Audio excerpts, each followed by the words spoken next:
Haati manaa Caalaa Bultumee Siifan Tashoomee ergaa seequmaa karaa toora Feesbuukii dabarfattee jirti. Ashamaan akkam jirtu daawwattootaa fi dhaggeeffattoonni chaanaalii keenyaa. Har'a immoo odeeffannoo baay'ee nama gaddisiisuu fi hedduullee kan nama rifaasisu karaa Caalaa Bultumee haadha manaasaadhaan kan argame tokko isinii qabannee deebinee jirra. Egaa viidiyoo kanarratti immoo iccitii barreessaan isee dudduuba sana jiruu fi eenyutu harka keessaa qaba of ajjeesuu yaaluu kanaafillee eenyutu harka keessaa qaba kan jedhu wantoota hedduullee iccitii garaagaraa gadi kuufnee isiniif deebinee jirra. Egaa amma dhumaatti nu wajjin turaa. Warroonni chaanaalii haaraa taatan immoo sabskiraayib gochuun viidiyoo kana immoo sheer gochuun namoota hedduu bukkee qaqqabsiisaa. Yaada kana bukkeedhaan gahaan isiniin jedha. Iccitiin kunillee namoonni hedduun akka dhaga'ullee godhaan isiniin jedha daawwattoota keenya. Egaan daawwattoota keenya gara viidiyootti immoo isin haa dabarsu. Haati manaa Caalaa Bultumee guyyaa kaleessaa toora Feesbuukii irratti baatee nagaatti yaa biyya lafaa jettee illee ijoollee ishee fi maatii ishee fi dhaamsa dhaamfantee turte jechuudha.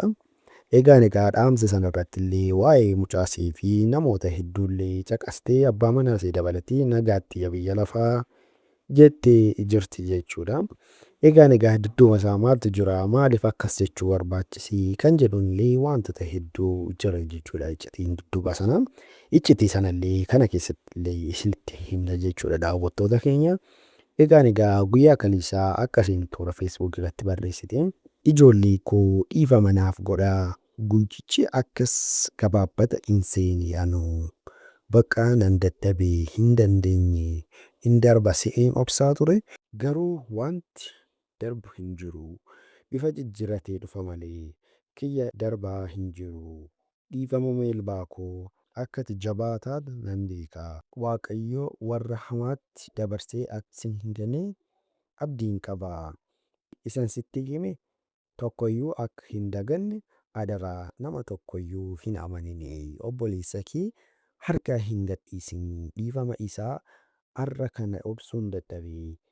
Kana caalaa sikaayii koo argitanii hin fedhu jechuun illee hifamaa jechuun illee wantoota hedduullee gadi barreessitee jirti jechuudha. Egaa akka tekstii isiin barreessite kana keessatti argitanirre abbaa manaa ishee hin caqafamne jechuudha. Guyyaa tokkoof illee Caalaa Bultumee ammaatti hin dubbanne jechuudha. Akkas jechuun mana keessaa Caalaan yookaan abiyuus godha yookaan hin tumaa jechuudha daawwattoota keenya yookaan immoo wanta kamraa jirullee wal'ata jechuudha. Garuu tekstii kana keessatti gaafa laaltanii waa'ee abbaa manaa ishee hin dubbanne jechuudha. Sanarratti illee abbaan manaa ishee Caalaa Bultumee wantoota hedduudhaaf illee akka shakkamudha jechuudha daawwattoota keenya.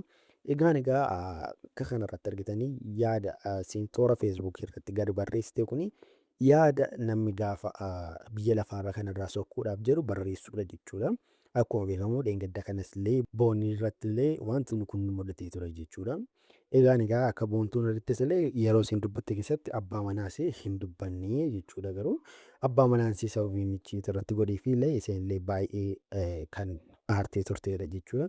Ammas karaa Caalaa Bultumee kanaan immoo Siifan Tashoomee abbaa manaa ishee Caalaa Bultumee toora wanti sanarratti hin dubbanne jechuudha.